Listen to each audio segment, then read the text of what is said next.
Kas ir kopīgs Straumes kaķim un Spidermanam? Tie abi ir blenderī. Ne jau tā. Abi ir veidoti Blender programmā. Kad Spider-Man 2 filmēja animācijas pirms filmas, kā arī daži konkrēti kadri no jaunākajām animācijas filmām ir veidoti Blenderī. Kamēr Straumes filmā visa 3D animācija, kas ir redzama, ir pilnībā veidota Blenderī. Un tie nav divi vienīgie piemēri kaudzēm animācijas, spēles izmantot to. Zinat tos YouTube ievadus pirms 10 gadiem?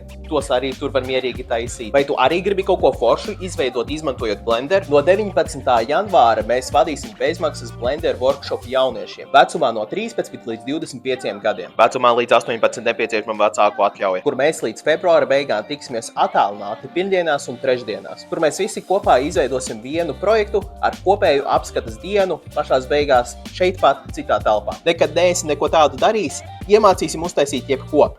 Vienkāršas formas, viendaļīgu Rubika kubu, Minecraft logo, pilnīgi jebko. Jau kaut ko saproti no 3D pasaules, tad tev ir iespēja papildināt savu portfolio, sadarboties ar citiem, kā arī pilnveidot savas zināšanas. Piesakies mūsu mājaslapā līdz 16. janvārim, kur arī atradīsi papildus info.